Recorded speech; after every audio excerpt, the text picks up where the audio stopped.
kí ni Sheikh Adam ṣe tán fi lẹ́tọ̀ọ́ sí kíní yẹn wá bá ń ka orin wá sí tó wà lọ́wọ́ rẹ̀.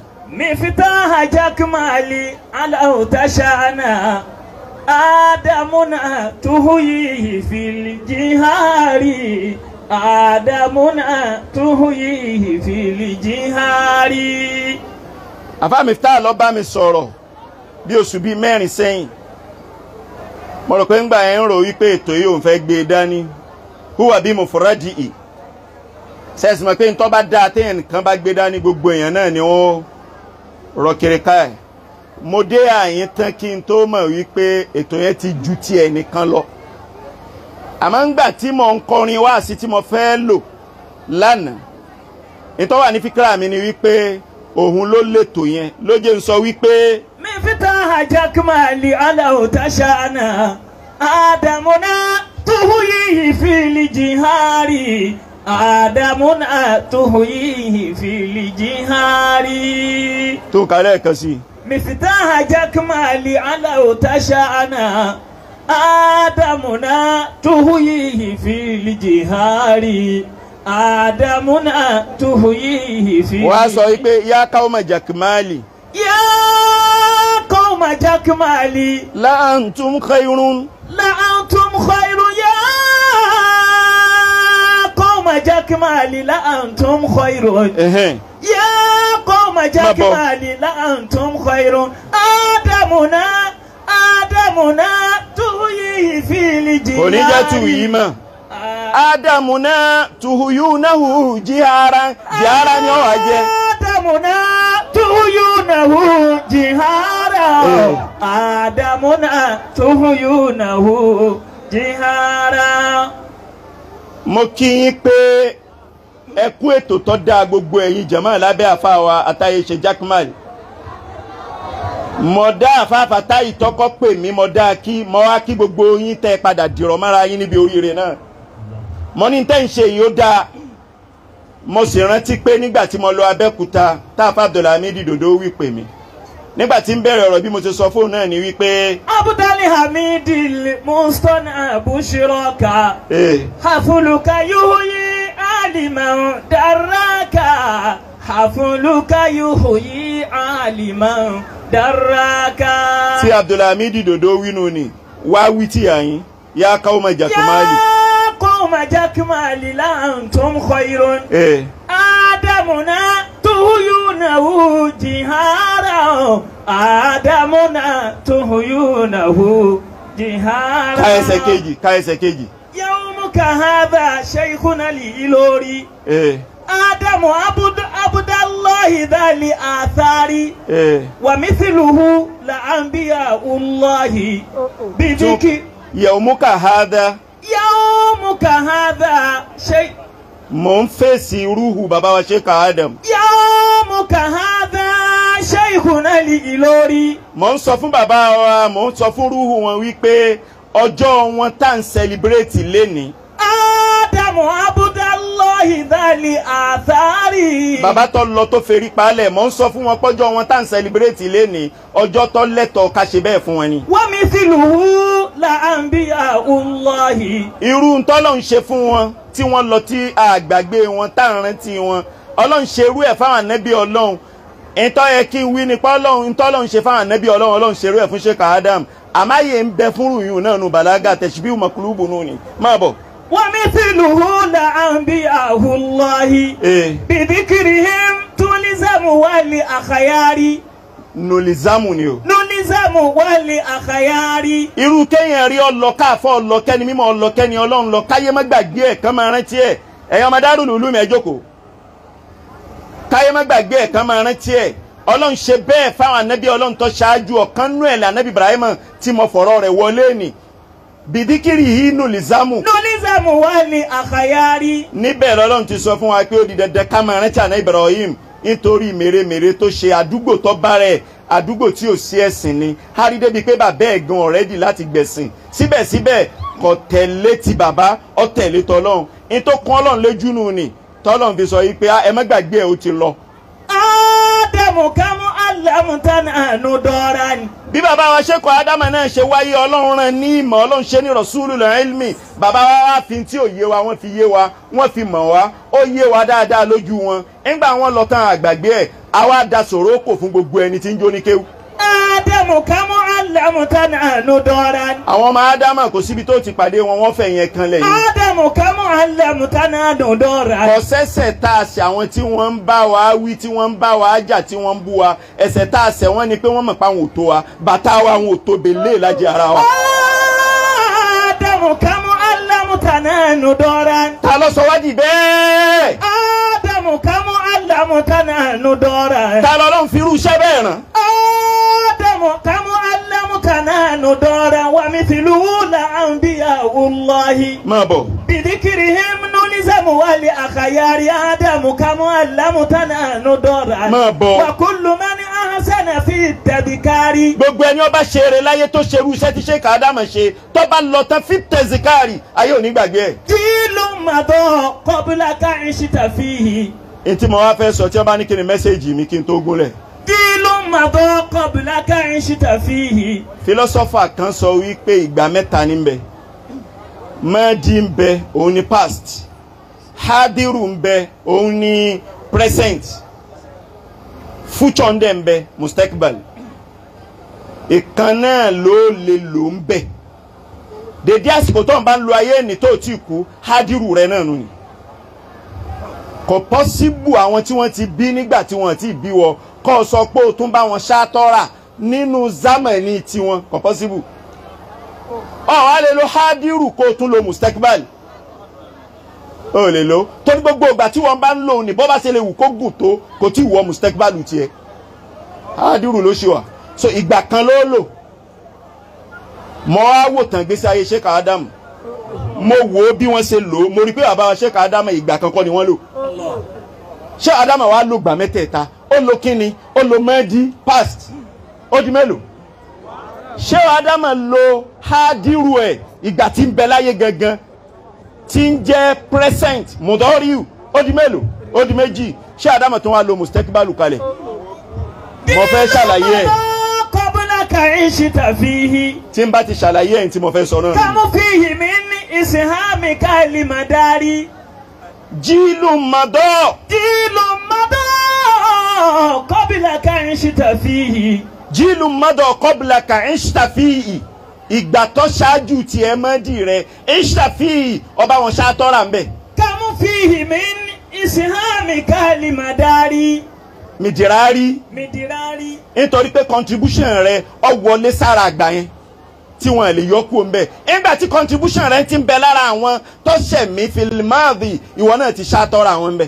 wàjílù kálí màṣíhùdù lẹ́yìn sáyóhù sọ. jílù kálí màṣíhùd ìgbà tiẹ̀ tó wá lò tí gbogbo ayé mọ̀ pé gbà rẹ ni lẹ́sà yòó sọ ọmọ lákàfí. lákàfí ìfirọ́ yìí lè mú kútárì. lẹ́sà yòó sọ ọmọ lákàfí ìsirá ìyí ìtò ṣe tó fi enrich ìgbà yẹn tó fi jẹ́ kígbà yẹn ó níye lérí ìtò ṣe ní pọ̀ débi pé kò ṣeé kà ó contribute sí hadiru rẹ nù ni. ẹlẹ́ẹ̀kẹta. wákàmù lànà mina rijali yawma. àwọn àfáà tí wọ́n ń dún lónìí nígbà tí Sheikh Ádámù ò ti sí mọ́. wákàmù lànà mina rijali yawma sonatahum min qablu bili sonatahum min qablu bili afukari. sonatahum min qablu bili afukari. sonatahum bíbélù bí ilé afukari. kó tó lọ ló ti fi làákà ìrọ̀ wọn kalẹ̀ gbogbo tí wọ́n wá ń sọ lónìí ìmọ̀ rẹ ni wọ́n ń fọ́n káàkiri ìwọ̀n ń ṣiṣẹ́ ní fúchọ̀ rẹ̀ àbí òṣìṣẹ́ ń fúchọ̀ rẹ̀ báyìí. fọnàánù màjímù ọ̀nà kùlà. kéde bẹ́ẹ̀ ni ìdí wo ni fi ń ṣiṣẹ́ ní Mahdi mo mú ìdí méjì wá tí Sheikh Ádámù fi ń ṣiṣẹ́ ní Mahdi. ìdí alákọ̀ọ́kọ́ bàbá wa ìmáàmù àgbà lónìí nílọrin mo rò pa Ádámù wọn jù bá ní lọ gbogbo ẹni tó bá súnmọ́ bàbá náà yóò rí i pé ìfẹ́ Sheikh Ádámù lórí ẹ̀mí wọn ti pọ̀ jù ìfẹ́ Sheikh Ádámù lórí ẹ̀mí wọn ó ti pọ̀ jù bí wọ́n bá dákọ̀ bàbá wọn á ní Sheikhul Islam mọ́ wá lọ́dọ̀ wọn jọ kan mọ́ wá bí wọn báyìí làwọn ń rò nípa yín tìfẹ́ Sheikh Ádámù ìbò ló ṣe jẹ́ ọ̀pọ̀ wọ́n ní bẹ́ẹ̀ ni wọ́n ní kódà kò tíì tó. Allah. wọ́n ní ẹ̀ngbà tí mo parí alukurani lọ́dọ̀ Alfa ṣàánú nílé mọ́gàjí ní bàbá òkò ẹ̀gbọ́n mi tí bàbá kan náà jọ bí wa ṣùgbọ́n tó ń lọ padà tọ́ mi ńgbà bàbá ò sí mọ́ Imam Saad àwọn ni wọ́n ní kí n lè kéwú ń bẹ̀ ẹ̀ngbà mo sókè alukurani wọ́n tún fà mí lọ sọ́dọ̀ àfa Musa Ìlérè nílé ọba Kumasi ẹ̀ngbà mo wá gúnlẹ̀ ń bẹ̀ ni wọ́n wá ní lọ sàkámà lọ́dọ̀ Sheikh Abubakar àkọ́kọ́ pé wàá rí Sheikh Adamu rí láyé lọ́mọ kéwú tí ń kẹ́kọ̀ọ́ lọ́dọ̀ àfa mi kẹta Sheikh Abubakar lọ́dọ̀ Sheikh Abubakar mo ti rí wọn.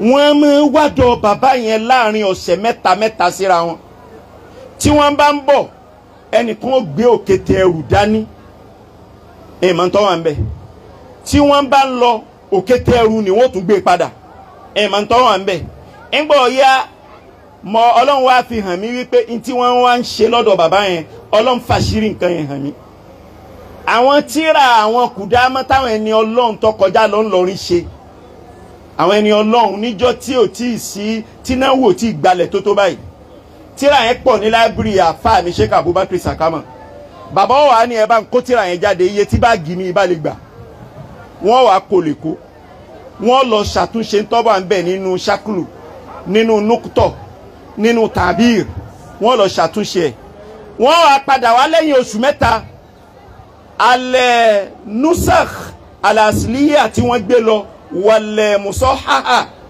èyí tí wọ́n gbé kúrò ń bẹ̀ àtẹ̀yí tí wọ́n ti túnṣe bàbá ó gbé méjèèjì wá èyí tí mo gbà lọ́dọ̀ yín ni mo ti túnṣe bí mo túnṣe dé nì láti túnṣe àwọn ẹni àná láti túnṣe mùdírù bàbá wa ìmáàmù àgbà ní gbogbo ìgbà tí ẹ máa wá Ọlọ́run ní kí wọ́n bè mí lẹ́nu ọ̀nà àfáà mi wọ́n á wá dì mọ́ mi wọ́n á bà mí lọ́wọ́ bàbá ní àtìgbà yẹn nífẹ̀ẹ́ wọn ti bọ́ sí mi lẹ́nu. wa kamu lana mina rijalil yawma. ìtí Sheikh Adamu ṣe yẹn wọ́n tún ṣe àwọn ẹni àná ṣe ni àbí wọ́n bàjẹ́. sanatahum min qablu bil afkari. bọ́lá ń ṣe yọ̀ǹda fún Sheikh Adamu kan ṣe ń tó tó ribiribi ni àwọn àfáà mi náà ṣáájú wọn lẹ̀ yìí mélòó wọn la rí gbọ́ bá nípa wọn náà ṣe bẹ́ẹ̀. wa kamu lana mina rijalil yawma. àwọn àfáà mi bẹ tí wọ́n jọ lògbà pẹ̀lú Sheikh Adamu mélòó nù wọn la rí gbọ́ pé wọ́n ṣe bẹ́ẹ̀. wa kamu lana mina rijalil yawma. ìran kan nù ní nínú ìran pé Sheikh Adamu live in the past wọ́n ṣàtọ́ra àwọn ẹni àná níbi láìfù wọn wọ́n túnṣe wọn ṣe. ẹlẹ́ẹ̀kejì gbogbo àwọn tí wọ́n ń fẹnu àbùkù kan Sheikh ẹ̀ tí wọ́n ń fẹnu àbùkù kan àwọn ẹni àná gbogbo àwọn tí wọ́n ń fẹnu àbùkù kan àwọn ẹni àná Sheikh Adamu gbà fún wọn. mo wá fẹ́ mú example kan wá àwọn ẹni àná tí Sheikh Adamu gbà fún ni wọ́n bẹ nínú sàárè wọn o egun ẹlòmíì ti kẹ fún o síbẹ̀síbẹ̀ Sheikh Adamu gbà kún wọn fẹnu àbùkù kan wọn kìí ṣe pé Sheikh Adamu tẹ́tìrà sí wọn lọ́fà o wọ́n ń dá fáwọn àrọ́dìhìm.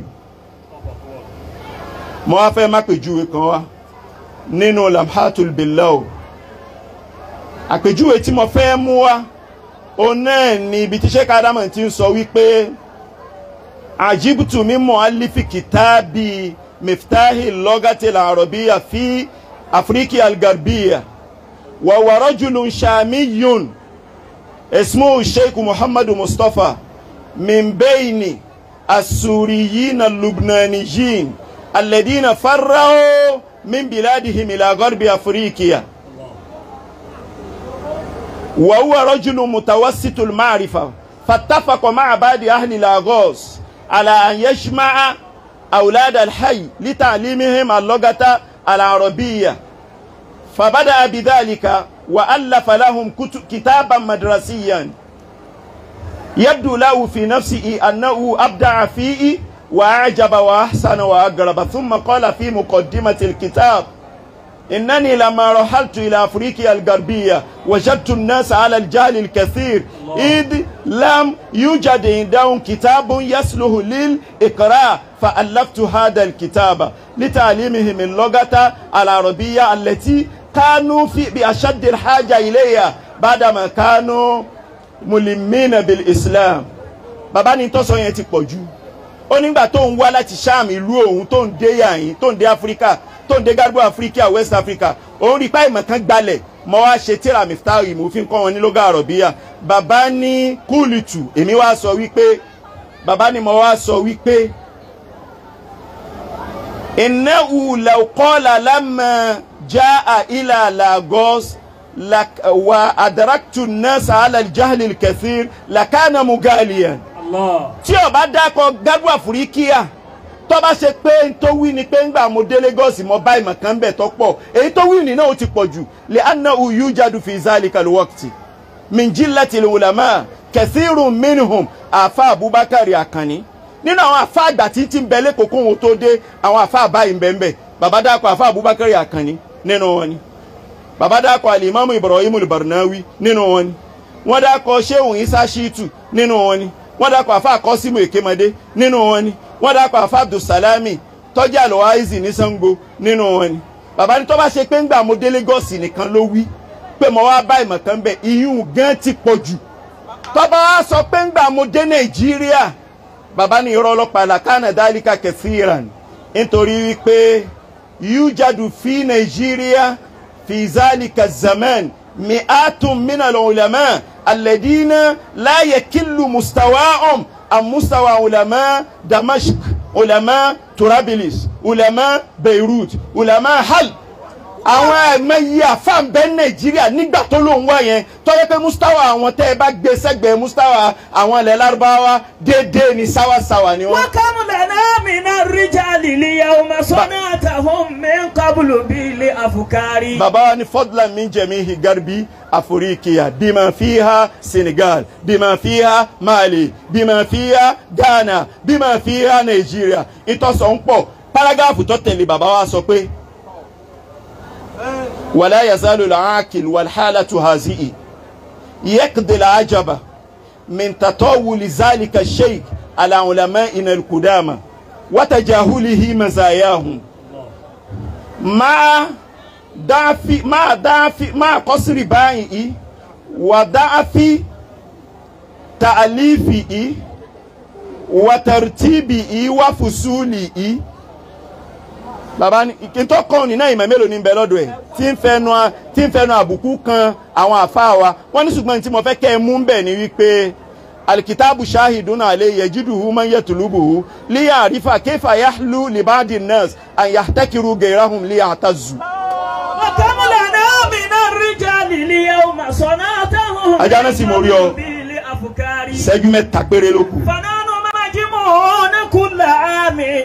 bí bàbá ṣe ṣe kíni bí wọ́n ṣe ṣátàrà mọ́ jínú báwo ni wọ́n ṣe ṣátàrà mùdọ́rù ìgbà tí wọ́n gẹ́gán 1952 ni markazi dé lábẹ́kúta 1955 ló dé markazi lágége ẹ̀ngbò di 1958 May wọ́n ṣe mu'tamar ní Ìbàdàn ní qismu lọ́gàlà àrọ̀bíyà wà dirasati islamiyya ní May 1958 Sheikh Adamu kọ wáraka lọ́bẹ̀ Sheikh Adamu wa tún àṣírí fáwọn tí ń kọ́ Arabic ní Jamia ń bẹ̀ wípé kamhikat mi muamaratin wọ́n ti ń di ọ̀tẹ̀ lọ́gà àrọ̀bíyà gbogbo àgbáyé nínú pé wọ́n ń di ọ̀tẹ̀ lọ́gà àrọ̀bíyà gbogbo àgbáyé bàbá ní kam min mata'ina lil barhana ala adami salahiyatiha lil ulumi wa lil hadara wọ́n sọ pé Lárúbáwá ò ṣe fi kọ́ sáyẹ́nsì àwọn ọmọ Lárúbáwá náà sọ wípé al-arabi al-fusha al-mutaqayyidatu bil qawaidi sa'ba kọ́yídà aṣọ Lárúbáwá ti pọ̀ jù kó tó sọ sọ́ọ̀bù kó tó sọ náàwù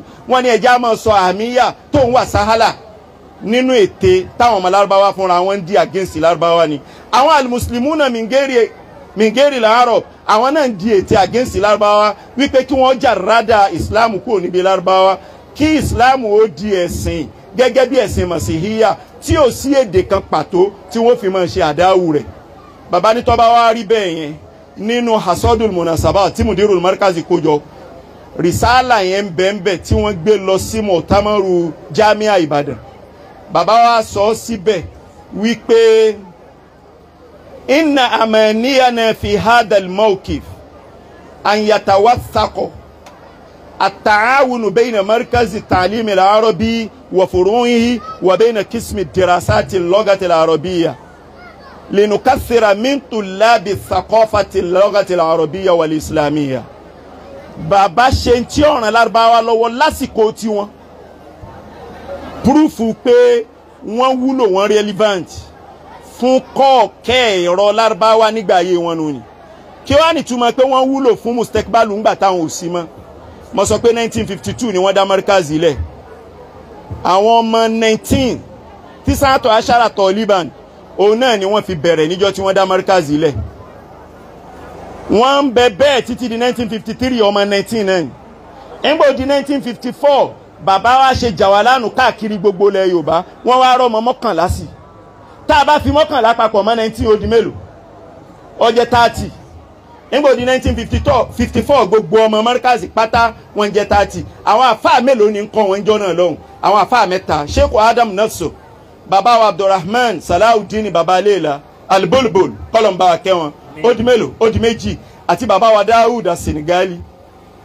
ọmọ Lárúbáwá ló wọn mọ Senegali àwọn mẹ́ta yẹn ni wọ́n kọ́ wọn láti ìgbà tí Sheikh Adam ti dálé kéwúlẹ̀ 1952 títí di 1954 19 sì ni àdàdì tulab nígbà di 1954 ni wọ́n di mélòó ni wọ́n di 30 bó ṣe yẹ kínú Sheikh Adam ó dùn pé àdàdì wa ti lékún Ọlọ́run tún wá fi kan yòókù tí ní 1954 kí nìkan yòókù àwọn àfáà méjì tó kù tí wọ́n kún bàbá tí wọ́n fi ń jẹ́ mẹ́ta wọ́n sọ Nkan wọ́n Ọlọ́run kádàrá pé ibi tí wọ́n ó ṣiṣẹ́ pẹ̀lú Sheikh Adam tán nítorí Nkanati tí bàbá ọmọ fi ká fá àwọn ìjọ náà lọ́hùn mélòó lọ́mọ làwọn méjèèjì bá fi ṣẹlẹ̀ ọba kù Sheikh Adam ńgbà tí ò ní ṣẹ̀ṣẹ̀ béèrè lọ́wọ́ èèyàn wípé wá kọ́ mi kí ni ń kọ́ wọn bí àfáà ti ń lọ wá sí àfáà ti ń lọ wá sí ajáná sí rẹ nǹkan kan wá ta sí lọ́pọlọ ọ̀wọ́n á ń pè kò gbé kọlù rẹ òní ó ṣe rìsáàtì lé ọ lọ́wọ́ ni. ìyẹn níbi táwọn ajánásì ti ṣe bẹ́ẹ̀ mo mọ̀ pé ajánásì gbogbo ẹ̀yin tẹ́ wà yẹn ṣe bẹ́ẹ̀ ajánásì tèmi nọ́mbà 1 tí ì ṣe bẹ́ẹ̀. wa kam lana mina rijali yawma sonatahum min qablu bil afkari sonatahum. Haruna Rashid níjọ́ tí máìkì bá dọ́wọ́ àwọn náà sọ pé tàwọn náà ní nọ́mbà 1. náà mo ti púrúfù pé bàbá relevant ní mọ́bí wọ́n relevant ní mudoriu wọ́n sì relevant hadir wọ́n sì relevant ní mustakbal wá sí tọ́wà ń bẹ̀ fún gbogbo ọmọ kí ó tọ́ wáyé àyìn. wọ́n ní wọ́n sùn ayé tẹ̀kídàlì jẹ̀míhù. mọ̀ ń tọ́ wá ṣe láyé kọ́lọ̀ ń kó fi ọ́ ṣe ìdáyà kí ni mission rẹ láyé kó o sì tètè gbá a mú. ọ̀kan náà àwọn sàábì oníṣẹ́ ọlọ́run wọ́n ń porúkọ rẹ̀ ní Abdullahi ibn Amr ibn Hiram Abu Jabir ogun lòun jà sójú ọ̀nà ọlọ́run ìjọ tí ó wá kú wọn lo ogun Udu ni ó wá rí lójú oorun pé ogun tá ń lọ lónìí òun ò ní bọ̀ ó sì pe ọmọ rẹ̀ ó lóun lójú ogun nì náà ó sì kú síbẹ̀. tẹ́bá rijalun hawla rasul tí Khalid Muhammad Khalid kọ ó wà ń bẹ̀ bẹ́ẹ̀ ní page 595 ó kú síbẹ̀.